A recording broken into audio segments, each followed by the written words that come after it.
और वैराग्य है, और सारे शास्त्रों में, पोथियों में, ग्रंथों में ज्ञान वैराग्य की ही तो बात लिखी है।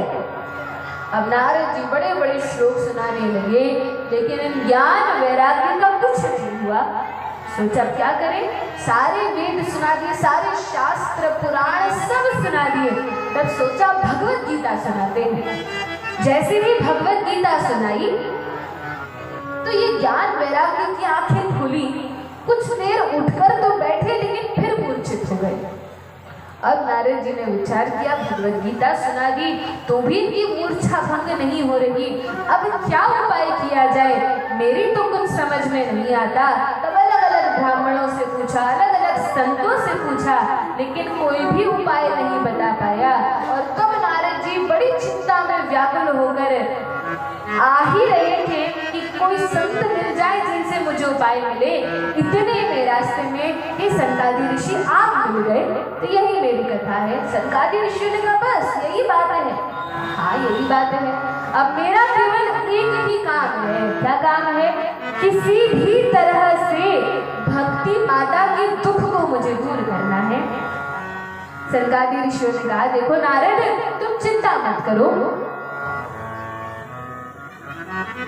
एक काम करो, भागवत की कथा का आयोजन करो, व्यवस्था करो कथा की। हम कथा कहेंगे, तुम मुख्य यजमान बनकर बैठना और भक्ति का कष्ट दूर हो यह संकल्प करके हम कथा करेंगे। जितने भी गांव के लोग हैं, शहर के लोग हैं, जितने भी भारतवर्ष में बड़े बड़े संत हैं, सबको न्योता देंगे। 7 दिन बैठकर भागवत की कथा होगी और निश्चित रूप से भक्ति देवी का कष्ट दूर हो जाएगा। नारद जी ने कहा ठीक है। तब सनकादि ऋषि ने कहा लेकिन रुको नारद, एक बात बताओ, भागवत की कथा यह तो हमारे पिता ब्रह्मा जी तुम्हें पहले भी सुना चुके हैं, तुमने भागवत क्यों कान में नहीं सुनाई? नारद जी ने कहा अरे भैया, मैंने उनके कान में भगवत गीता सुना दी, सारे वेद शास्त्र सुना दिए, पुराण सुना दिए, उपनिषद सुना दिए। भागवत क्या है? भागवत तो वेदों का ही तो पका हुआ फल है, वेदों का ही तो सार है। तो जब साक्षात वेद ही सुना दिए तो भागवत सुनाने की क्या आवश्यकता थी? सनकादि ऋषियों ने कहा नहीं नहीं नारद, यही तो तुमने गलती की है, यही तो त्रुटि की है। भागवत भले ही वेदों का सार है, लेकिन यह ग्रंथराज है।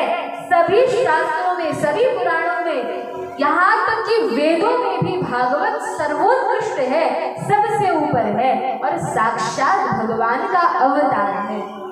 इसलिए अब ध्यान पूर्वक इस कथा को हमसे सुनो और तब जाकर भक्ति के पुत्रों को सुना देना। नारद जी ने कहा ठीक है। अब सबको न्योता दे दिया।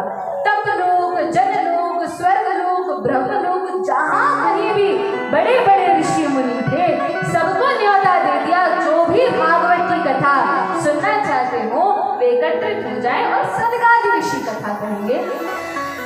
अब जैसे ही यह समाचार लोगों तक पहुंचा, दौड़े भागे सब ऋषि आ गए, बिना न्योता के ही सब दौड़े भागे चले आए। और जो बिना न्योता के नहीं आए थे तो नारद जी ने जाकर निमंत्रण किया, भैया आप भी आ जाओ, क्योंकि बैठकर प्रतीक्षा कर रहे थे जब तक हमारे पास न्योता नहीं आएगा, निमंत्रण नहीं आएगा, तब तक नहीं जाएंगे। तो जो बिना निमंत्रण के केवल यह खबर कान में पड़ते ही कि कथा हो रही है और दौड़कर भागकर चले आए, उन ऋषियों का नाम तो भागवत में वर्णन है। और जिनको न्योता देकर बुलाना पड़ा जबरदस्ती, उनका नाम नहीं पर नहीं लिखा। तो इस प्रकार से यह सार निकलता है कि भगवान की कथा जहाँ कहीं पर भी हो रही हो, चाहे बुलावा आया हो या नहीं आया हो, हमें पता चल जाए कि कथा हो रही है, तुरंत वहाँ चले जाना चाहिए। अब सनकादि ऋषि कथा सुनाना प्रारंभ करते हैं तो धुंधकारी के मोक्ष का वर्णन करते हैं। किस प्रकार इस कथा को सुनने से एक ब्रह्म राक्षस का, एक भूत का उद्धार हो जाता है, जो कि एक ब्राह्मण पुत्र था, लेकिन अपने गलत कार्यों के कारण भूत प्रेत की योनि में उसको जाना पड़ा। लेकिन भगवान की कथा जब वह प्रेत प्रेत का भी इस कथा से उद्धार हो जाता है। और यह महात्मा की कथा जैसे ही समाप्त होती है और सनकादि ऋषि महिमा ही सुना रहे थे भागवत की कि वे ज्ञान वैराग्य जो आंखें भी नहीं खोल पा रहे थे, नाचते हुए खड़े होकर उछलते कूदते हुए भक्ति देवी के साथ कथा पांडाल में आ जाते हैं और सबसे आगे आकर बैठ जाते हैं। भगवान श्री कृष्ण अपने गोलोक वृंदावन धाम में बैठकर जैसे ही देखते हैं कि अरे पृथ्वी पर कथा चल रही है और भक्ति देवी उस कथा में आकर बैठी हैं, तो भगवान जो कि अपने ललाट में सुंदर तिलक धारण करते हैं, जो अपने कानों में मकराकृत कुंडल धारण करते हैं, जिनके गले में सुंदर कौस्तुभ मणि शोभा दे रही है, जिनके मस्तक पर सुंदर मुकुट है, रत्नों से जड़ा हुआ है और जिनका मुखमंडल श्याम रंग का है, बड़ा ही सुंदर है, वे भगवान परम प्रसन्न होकर उस कथा में आकर विराजमान हो जाते हैं और यह वरदान देते हैं कि जहाँ कहीं भी जब कभी भी भागवत की कथा होगी और भागवत की कथा प्रारंभ होगी, मैं सबसे पहले आकर पहला श्रोता बनकर भक्ति ज्ञान और वैराग्य के सहित अपने पार्षद प्रहलाद आदि सहित इस कथा में विराजमान होकर इस कथा का श्रवण पान करूंगा। बोले वृंदावन हरिलाल की जय। तो भगवान साक्षात इस कथा में विराजमान होते हैं, सनकादि ऋषि नारद जी को यह सुंदर कथा सुनाते हैं। आइए कुछ समय भगवान के नाम का स्मरण करते हैं, पश्चात आगे की कथा। निकुंज में विराजे घनश्याम राधे राधे, निकुंज में विराजे घनश्याम राधे राधे, निकुंज में विराजे घनश्याम राधे राधे, श्याम राधे राधे घनश्याम राधे राधे, श्याम राधे राधे घनश्याम राधे राधे, श्याम राधे राधे घनश्याम राधे राधे, श्याम राधे राधे घनश्याम राधे राधे, निकुंज में विराजे घनश्याम राधे राधे, निकुंज में विराजे घनश्याम राधे राधे।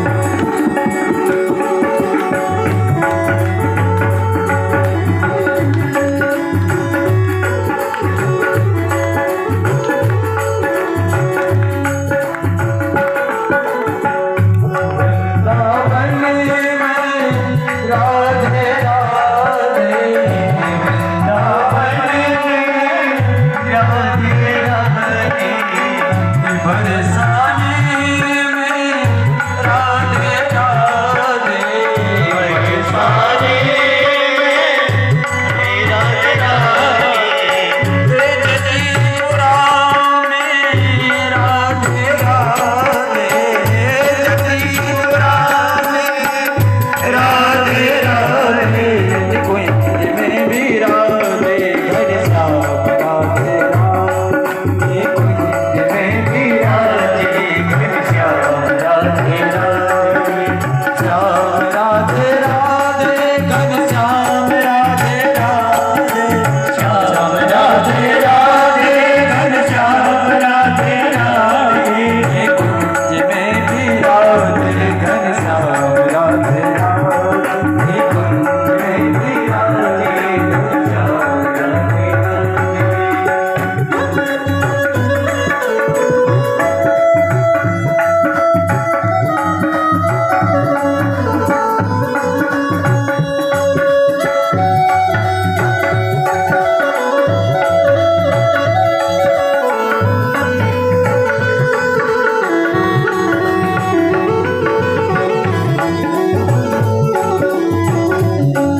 राधारमण भगवान की जय। हरे कृष्णा कृष्णा कृष्णा हरे हरे, हरे राम राम राम हरे हरे। जैसे ही सनकादि ऋषियों ने कथा कहना प्रारंभ किया, नारद जी तो मुख्य यजमान बनकर बैठे ही थे। भगवान श्री कृष्ण अपने सभी पार्षदों के साथ भक्ति ज्ञान और वैराग्य के साथ उस कथा में आकर विराजमान हो गए। और तब सनकादि ऋषि नारद जी को कथा का महात्म्य सुनाने लगे। अब महात्म्य एक कथा के, बड़ी सुंदर कथा के माध्यम से सुनाया। सनकादि ऋषियों ने कहा, हे नारद, एक बार की बात है, आत्मदेव नाम के एक ब्राह्मण थे। आत्मदेव नाम के ब्राह्मण, और इनके पास सब कुछ था। तुंगभद्रा नदी के तट पर दक्षिण के क्षेत्र में ये निवास करते थे। बहुत प्रचुर मात्रा में धन था, सुख था, घर बार गाड़ी घोड़ा सब था, लेकिन केवल एक पुत्र की कमी थी। न तो पुत्र था न पुत्री, संतान नहीं थी। बहुत धार्मिक यज्ञ अनुष्ठान किए, बहुत प्रयास किया, खूब दान दिया कि कहीं पुत्र हो जाए अथवा पुत्री हो जाए, लेकिन कोई संतान ही नहीं हो रही थी। अब बहुत दुखी थे। तब एक दिन विचार किया, इतना धन है, मेरे मरने के बाद कौन इस धन को भोगेगा। और इसी चिंता में रात दिन नींद नहीं आती थी, कुछ काम में मन नहीं लगता था। तब एक दिन सोचा कि अरे, जब पुत्र ही नहीं है तो अब जीने का क्या फायदा। इतने दुखी हो गए कि यह विचार करके कि अब तो शरीर ही त्याग देंगे, शरीर छोड़ देंगे। ऐसा सोचकर एक घाटी में, जंगल में चले गए और छलांग लगाने वाले थे कि प्राण त्याग दूंगा यहाँ से कूदकर। इतने में एक साधु ने देख लिया। अब साधु का हृदय तो बड़ा कोमल होता है, बड़ा दयावान होता है। साधु ने देखा कि अरे, यह मूर्ख मनुष्य, इसको मनुष्य जीवन प्राप्त हुआ है। करोड़ों योनियों में कुत्ता बिल्ली सब बनने के बाद कठिनाई से मनुष्य जीवन मिलता है, और इसको यहाँ मनुष्य जीवन मिला है। इसको ऐसे अपनी ही हत्या करके, आत्महत्या करके इस प्रकार से नष्ट कर रहा है। देखकर बड़ा दुख हुआ। तुरंत उसको पकड़ लिया कि अरे भाई, क्यों अपना प्राण त्यागना चाहते हो। आत्मदेव ब्राह्मण ने कहा, रोने लगा और कहता है कि हे साधु, भगवान ने सब कुछ दिया है लेकिन पुत्र नहीं दिया। साधु ने ध्यान लगाया और देखा तो कहा, देखो ब्राह्मण देव, आप कहते हो कि आपकी संतान नहीं है, लेकिन मैं भविष्यवाणी करके और आपके मस्तक की रेखा पढ़ के यह देख पा रहा हूँ कि इस जन्म में क्या, अगले 7 जन्म में भी आपकी कोई संतान नहीं है।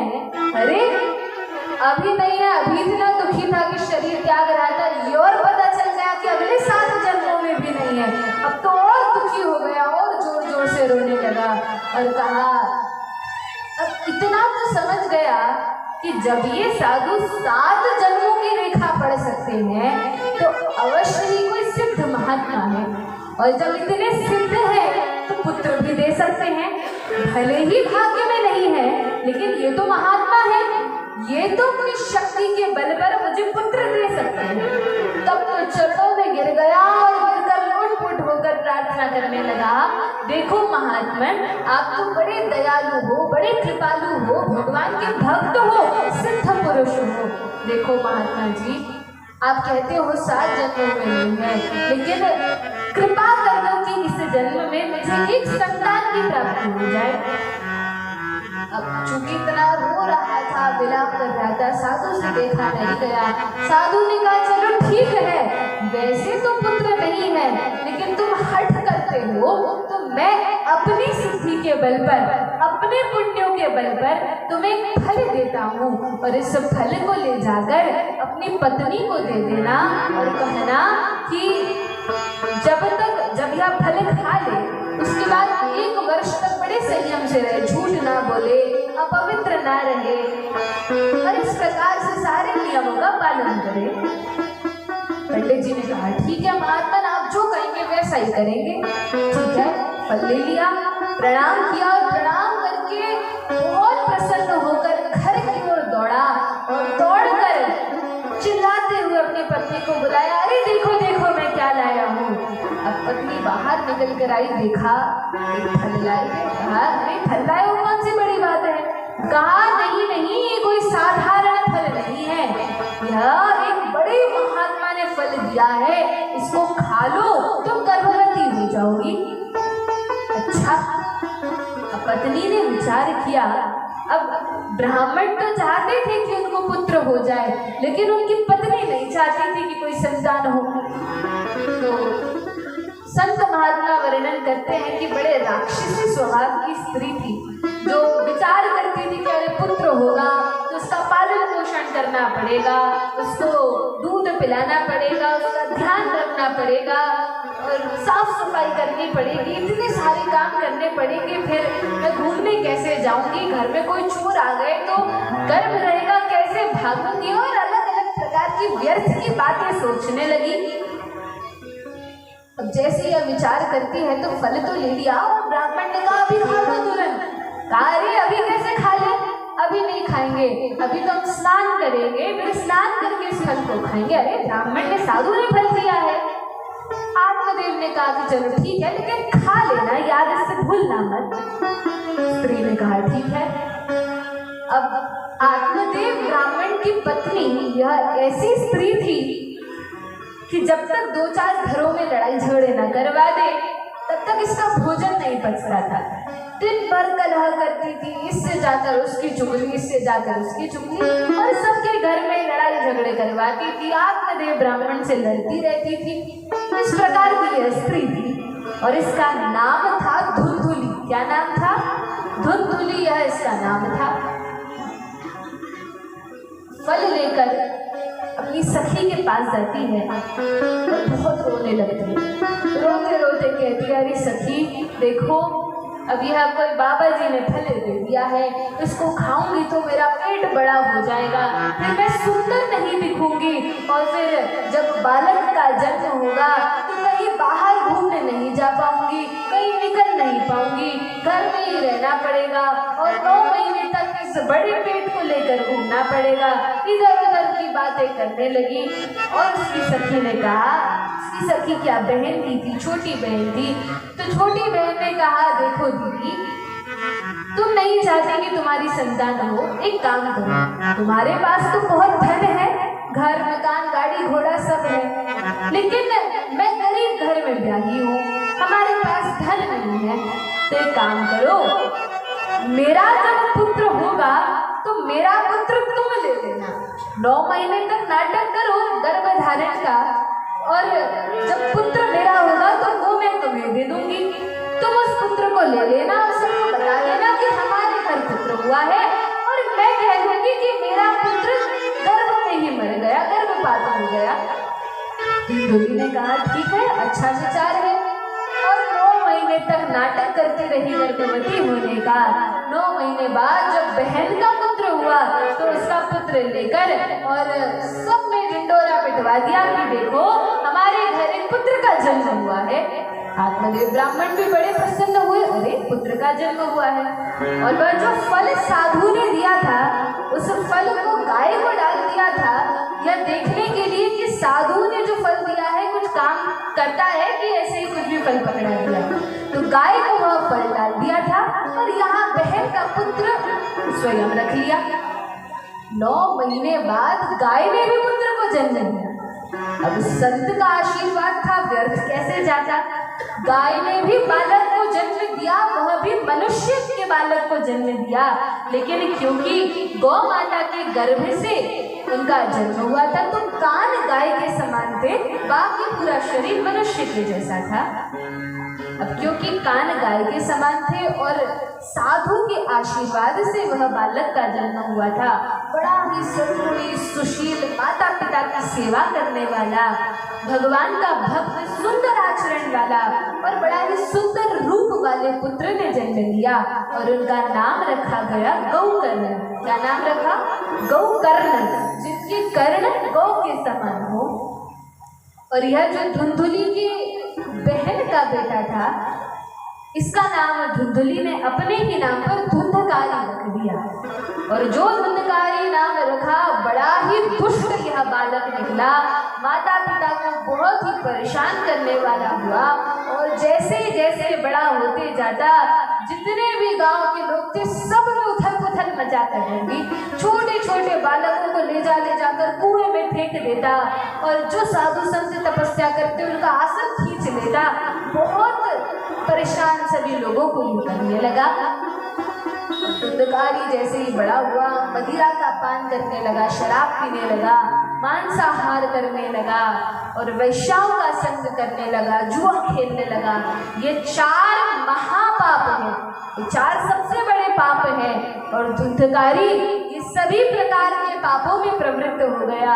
माता पिता को तो घर से निकाल दिया, पिता तो भागवत लेकर वन में चले गए कि भागवत पढ़ के अपना जीवन सफल करेंगे, कौन इस पुत्र की लात खाने बैठेगा। और माता को मार कर घर से निकाल दिया। माता ने घर के कुएं में जाकर प्राण त्याग दिए धुंधुली ने। और तब गौकर्ण महाराज तो पहले ही तीर्थ यात्रा के लिए निकल पड़े थे। धुंधकारी अपने घर में 5-5 वैश्याओं को ले आया। अब जो 5 वैश्याओं को लेकर आया तो वैश्यों ने कहा कि देखो भाई, हमें तो धन चाहिए, धन दोगे तो हम तुम्हारे साथ रहेंगे, नहीं तो हम चले जाएंगे। कहाँ से धन लेकर आए? ब्राह्मण का बेटा है, कोई नौकरी चाकरी तो है नहीं, खेती किसानी है नहीं, कहाँ से धन लेकर आएगा। तब क्योंकि गलत कार्यों में तो पड़ ही गया था, अब चोरी करने लगा, लूट मार करने लगा, गलत कार्य करने लगा और जो धन मिलता वैश्याओं को लाकर देता और उन्हें प्रसन्न करता। अब ये वैश्या ये तो धन लेने के लिए ही धुंधकारी के घर आई थी। एक बार धुंधकारी ने वैश्याओं को प्रसन्न करने के लिए राजा के महल से चोरी की। और जब राजा के महल से चोरी करके आया तो वैश्याओं ने विचार किया, अरे आज तो राजा के महल से चोरी की है, कल राजा के सिर निकालेंगे, इसको तो पकड़ कर ले ही जाएंगे, साथ में सारा धन भी ले जाएंगे। तो वैश्याओं ने विचार किया कि सैनिक आए, लोगों को पता चले, उसके पहले ही धन को लेकर भागना पड़ेगा। अब क्या किया जाए? तो धुंधकारी से कोई प्रेम तो था नहीं। धुंधकारी को 5 ने मिलकर मार मार के वहीं घर में गड्ढा खोद के जमीन में गड़ा दिया, मार डाला और सारा धन लेकर वे भागने लगी। लोगों ने पूछा कहाँ जा रहे हो? तो कह दिया, अरे हमारा पति विदेश कमाने गया है, उसी के पास जा रहे हैं। अच्छा, बाद में लोगों को पता चला, अरे वैश्याओं ने धुंधकारी को तो मार दिया और धन लेकर भाग गए। अब गौकर्ण जी जैसे ही तीर्थ यात्रा करने के बाद अपने घर वापस आते हैं, लोगों ने बताया, देखो आपके भाई की तो मृत्यु हो गई है, हत्या हो गई है। तब गौकर्ण जी ने जाकर गया जी में तर्पण किया और तर्पण करने के पश्चात पुनः घर लौट कर आए। जब घर लौट कर आए तो एक रात सो ही रहे थे कि सोते सोते उन्होंने देखा कि कुछ अलग प्रकार की अजीब सी आवाज आ रही है, ध्वनि आ रही है। आंखें खोली तो देखा आपको नहीं दिख रहा। फिर से देखा ध्यान से तो अलग अलग रूपों में, कभी सुअर का रूप लेकर, कभी कुत्ते का रूप लेकर, अलग अलग रूपों में कोई अलग प्रकार की आत्मा दिखाई दे रही थी। गौकर्ण जी ने हाथ में पानी लिया और जल छिड़का, आचमन करते हुए कहा, मंत्र जाप करते हुए कहा, अरे तुम कौन हो और क्यों मुझे तंग कर रहे हो? तब जो ध्वनि आ रही थी तो आवाज आई कि गौकर्ण भैया, मैं आपका भाई धुंधकारी हूँ। अरे धुंधकारी, तुम ऐसे रूप में प्रेत योनि में चले गए हो क्या? हाँ भैया, मैंने इतने पाप किए कि मुझे प्रेत योनि में जाना पड़ा। अच्छा, प्रेत योनि में चले गए, लेकिन मैंने तो अभी गंगा जी में जाकर तुम्हारा तर्पण किया है। धुंधकारी ने कहा, भैया गया जी में छोटे मोटे पापी डरते होंगे, मेरे जैसा महापापी जिसने शराब का पान किया है, जिसने मांसाहार किया है, जिसने परस्त्रियों का संग किया है, जुआ खेला है, चोरी लूटमार सब किया है, ऐसा पापी गया जी में तर्पण करने से भी नहीं डरता। अच्छा, फिर क्या किया जाए? भैया एक काम करो, क्या करें कि जाके बड़े बड़े जो संत हैं उनसे पूछो कि मेरा कल्याण कैसे हो सकता है। जो कहेंगे मैं वो करने को तैयार हूँ। और बहुत रोते हुए, बिलखते हुए, व्याकुल होकर वह धुंधकारी चीखते हुए कह रहा था, भैया किसी भी तरह से मुझे इस प्रेत योनि से निकाल लो। इस प्रेत योनि में बहुत कष्ट है, बहुत कष्ट है, यहाँ से निकाल लो। गोकर्ण जी ने कहा, देखो धुंधकारी, तुम चिंता मत करो, हम अभी जाते हैं, उपाय करते हैं। अब नगर में जितने ब्राह्मण थे सबके पास गए, सबसे पूछा, लेकिन किसी का भी उपाय काम में नहीं आया। और तब गोकर्ण जी की इतनी सामर्थ्य थी कि वे सूर्य लोक तक पहुंच गए और सूर्य देव के रथ को रोककर उनसे हाथ जोड़कर प्रार्थना करके कहा, देखिए सूर्य भगवान, देखिए सूर्य नारायण, मेरा भाई धुंधकारी वह प्रेत योनि में पड़ा है, उसकी मुक्ति का कोई उपाय बताइए। तब सूर्य देव ने कहा, हे गोकर्ण, तुम भगवान के महान भक्त हो, बहुत ही सज्जन हो, इसलिए हम तुम्हें उपाय बताते हैं। देखो, हम तुम्हें भागवत की कथा का उपदेश करते हैं और इस कथा को तुम स्वयं जाकर अपने गांव में कहना, सब लोगों को बुलाना और धुंधकारी का नाम लेकर इस कथा का आयोजन करना। अच्छी बात है। अब सूर्य देव से जब इस कथा को सुना तो सुनने के बाद गोकर्ण जी अपने नगर में वापस आए, सभी लोगों को आमंत्रण दिया, न्योता दिया, बुला लिया कि भागवत की कथा होगी।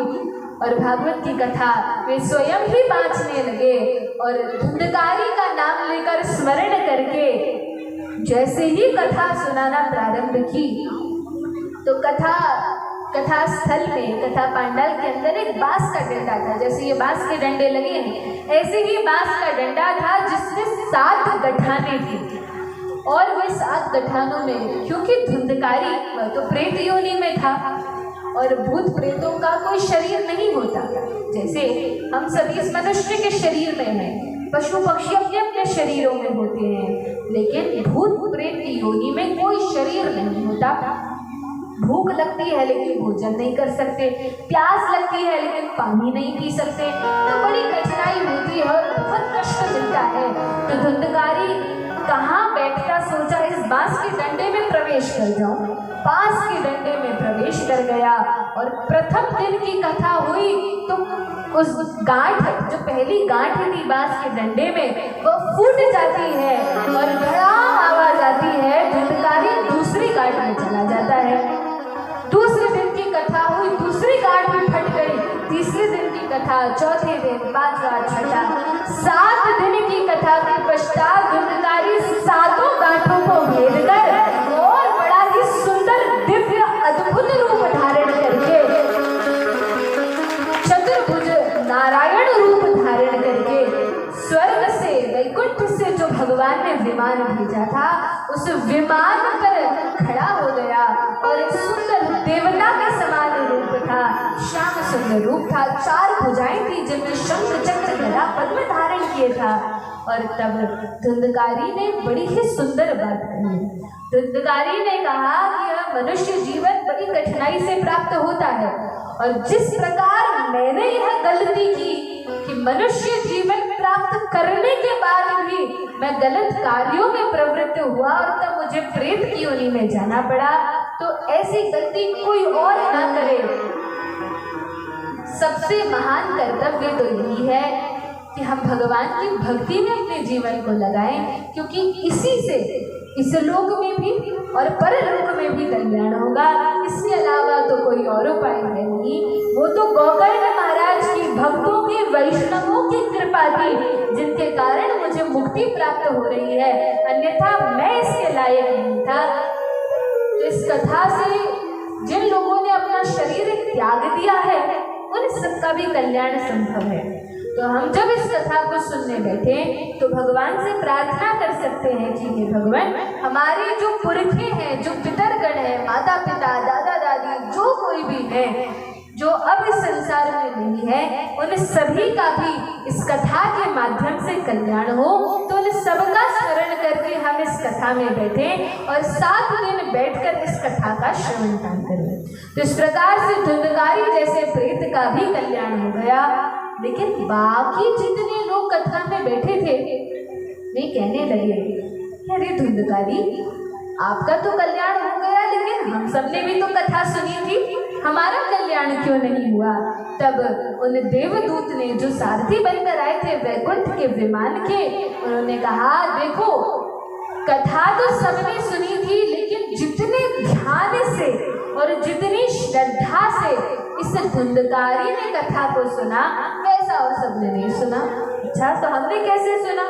तो कहा, आप सभी लोगों ने सोते उठते हुए, कथा में नींद आ जाती थी, फिर जैसे ही भजन होते थे तो ताली बजाने लगते थे, फिर सो जाते थे, फिर उठ के बैठ जाते थे। तो ऐसे कथा सुनने से कल्याण नहीं होगा। फिर कैसे सुनना होगा? पूरा ध्यान रखते हुए, एक एक शब्द को ध्यान पूर्वक समझते हुए जब कथा सुनेंगे तब कल्याण होगा। लेकिन आप सभी चिंता मत कीजिए, जैसे ही 7 दिन होंगे तो आप सभी के लिए भी विमान आएगा, जो जो ध्यान पूर्वक सुनेगा और वैकुंठ के दूत उनको लेकर जाएंगे। अच्छा, तो कहा, क्या हमें भी लेकर जाएंगे? गोकर्ण जी ने प्रश्न किया, क्या हमें भी लेकर जाएंगे? तो देवदूत ने कहा, गोकर्ण महाराज, आप चिंता क्यों करते हैं? आपको लेने के लिए भगवान कृष्ण स्वयं आएंगे और आपको लेकर गोलोक वृंदावन धाम में जाएंगे। बोलिए भक्तवत्सल भगवान की जय। ऐसा हुआ, अगले वर्ष फिर कथा का आयोजन हुआ और इस बार सभी ने ध्यान पूर्वक कथा का श्रवण किया और सभी के लिए अलग अलग विमान आते हैं, चतुर्भुज रूप धारण करके सभी विष्णु पार्षद बनके भगवान के धाम को चले जाते हैं और इस प्रकार से सभी की मुक्ति हो जाती है। तो भागवत की कथा से सभी का कल्याण होता है, चाहे कोई कैसा भी व्यक्ति हो, चाहे किसी ने पहले कितने भी पाप किए हो, लेकिन अब यह निश्चय करे कि मैं भगवान की कथा सुन रहा हूँ, आगे से कोई पाप नहीं करूँगा और कथा में जो भी भजन साधन बताया जाए उसका नियम पूर्वक पालन करे तो निश्चित मृत्यु के पश्चात भगवान के धाम की प्राप्ति होगी। और मान लीजिए कि हमारा साधन उतना नहीं कि भगवान के धाम की प्राप्ति हो सके, तो इतनी तो गारंटी भागवत में दी जाती है कि कम से कम नरक तो नहीं जाना पड़ेगा, स्वर्ग आदि उच्च लोकों में ही गमन होगा। इसलिए ध्यान पूर्वक कथा का सभी श्रवण करेंगे। कल से तो समय से ही कथा प्रारंभ होगी। आज कुछ समय हम भगवान के नाम का कीर्तन करेंगे, पश्चात थोड़ी और कथा और फिर आएंगे। हरि चरण गुण गाले रे मितवा, हरि चरण गुण गाले, हरि चरण गुण गाले रे मितवा, हरि चरण गुण गाले, प्रभु चरण गुण गाले रे मितवा, हरि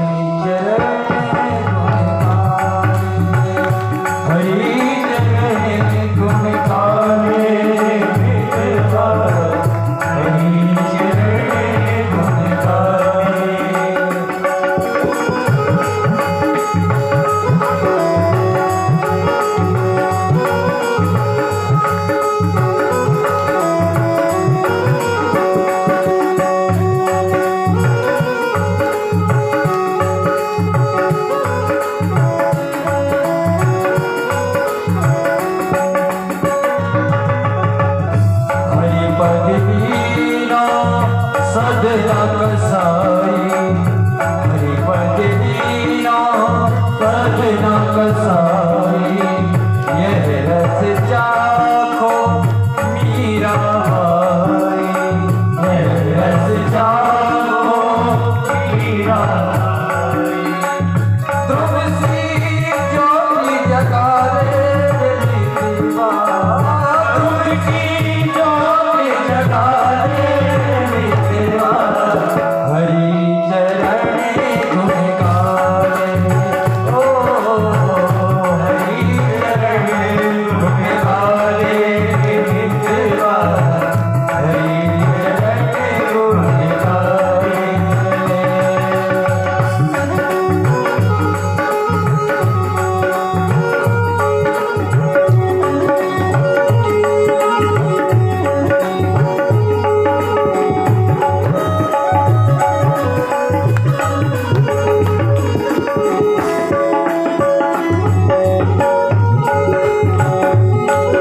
लीनो परम पद सूर कबीरा, लीनो परम पद सूर कबीरा।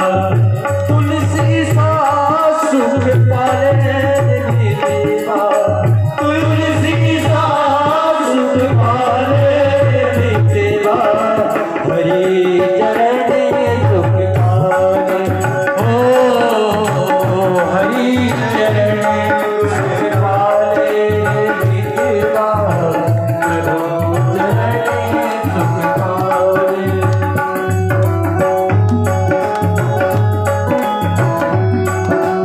हरि बोल।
कृष्णा कृष्णा हरे हरे हरे हरे राम राम राम हरे हरे। एक धुंधकारी का तो उदाहरण भागवत में दिया हुआ है, लेकिन आज भी कलयुग में भी ऐसे कई प्रेत हैं जिनका भागवत की कथा सुनने से उद्धार हुआ है। कई महान संत आज भी इस पृथ्वी पर विराजमान हैं जो अलग अलग स्थानों पर कथा करते रहे और उन्होंने देखा कि जहाँ लोग कहते थे कि यहाँ पर भूत है, प्रेत है, ये है, वो है, उस स्थान पर भी भगवान की कथा कहने से और सुनने से जो प्रेत बाधा थी, जो प्रेत था, वह भी मुक्त हो गया, उसे भी भगवान के धाम की प्राप्ति हो गई और वह प्रेत संकेत भी करता है। और बाकी जितने लोग थे उन सभी का भी इस कथा के माध्यम से कल्याण हुआ। तो हम सभी तो बड़े भाग्यशाली हैं जिस मनुष्य जीवन के लिए देवता तरसते हैं, जिस मनुष्य जीवन को श्री प्रहलाद महाराज कहते हैं दुर्लभम मानुषम जन्म तदप्य ध्रुवमर्थदम, यह मनुष्य जीवन अत्यंत दुर्लभ है और बड़ी कठिनाई से 84 लाख योनियों में, 84 लाख अलग अलग योनि में, कभी कुत्ते, कभी बिल्ली, कभी सुअर, कभी घोड़ा, अलग अलग शरीरों में जन्म लेने के बाद, कीट पतंग आदि बनने के बाद फिर यह अवसर मिलता है कि हम इस मनुष्य जीवन को सफल बना सके, इस जिह्वा से भगवान का नाम ले सके। हमें ये जीभ क्यों मिली है? ताकि हम भगवान का नाम जप सके। इस जीभ से दो कार्य हो सकते हैं, एक तो होता है बोलना और दूसरा होता है खाना। और इस जीभ के कारण लोग इस संसार चक्र में धंसते चले जाते हैं। क्यों? क्योंकि व्यर्थ की बातें बोलते हैं। भागवत के द्वितीय स्कंध में वर्णन है, जो लोग भगवान की चर्चा छोड़कर अपनी इस जिह्वा से जगत की, संसार की, इधर उधर की, घर गृहस्थी की चर्चा करते हैं या व्यापार की चर्चा करते हैं, भगवान को छोड़कर कुछ भी विषय की चर्चा करते हैं, वह उस प्रकार है जैसे वर्षा की ऋतु में कोई मेंढक टर टर करता है। अब जब मेंढक टर्राता है तो उससे क्या होता है? वर्षा की ऋतु में बहुत सारे सर्प इधर उधर बिल में घुसे होते हैं और मेंढक के टर टर करने से जितने सर्प हैं वे निकल कर आ जाते हैं, क्योंकि उन्हें पता पड़ जाता है कि यहाँ पर मेंढक है और आकर उसको खा जाते हैं। तो इस संसार में मेंढक के समान जब हम व्यर्थ की बातें दिन रात बोलते रहते हैं तो यमराज के दूत देख लेते हैं कि यह व्यक्ति बहुत प्रजल्प में लगा हुआ है, संसार में धंसा हुआ है, अब जाकर हम इसको पकड़ लेंगे, और वे यमदूत ले जाकर नरक में फेंक देते हैं। दूसरा काम इस जिह्वा से जो होता है वह है भोजन करना। हम सभी भोजन करते हैं, कोई शाकाहारी होते हैं और कोई मांसाहारी होते हैं। मांसाहारी तो निश्चित नरक में जाते हैं, इसमें कोई संदेह ही नहीं है।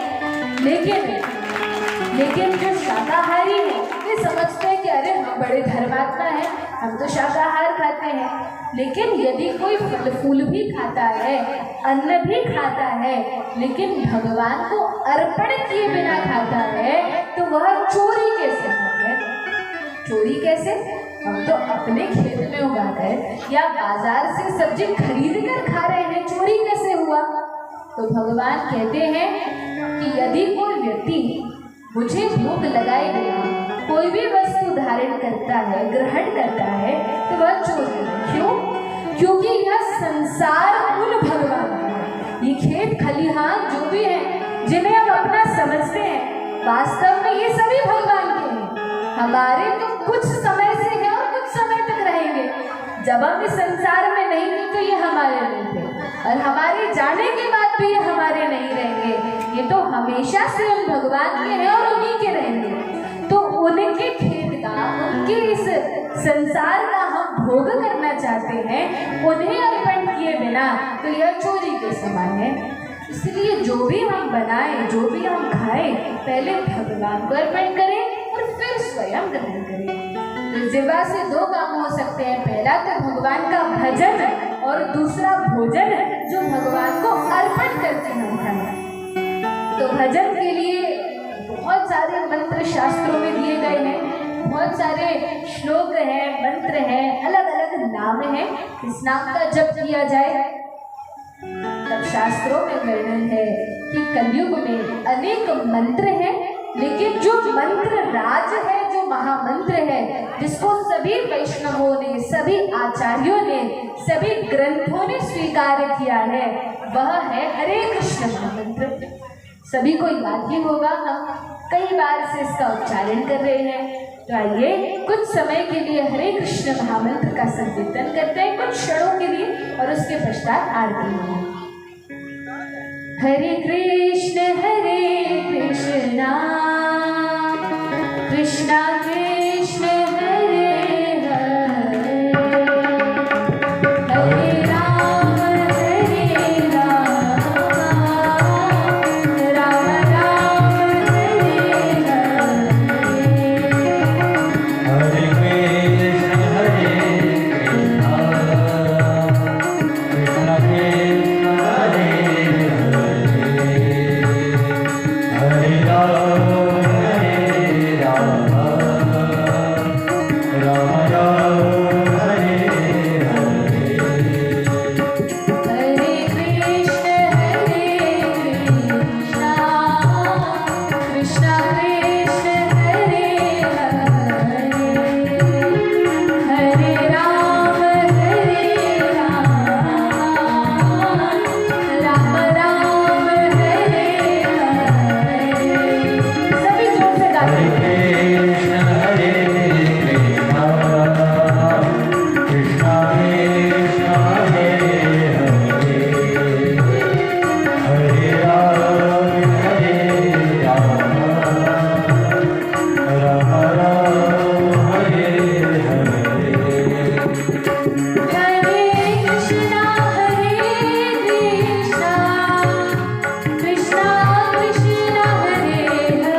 बोले वृंदावन हरिलाल की जय, श्री राधा रानी सरकार की जय, श्री गौ माता की जय, श्री श्रीमद् भागवत महापुराण की जय, श्री गुरुदेव महाराज की जय।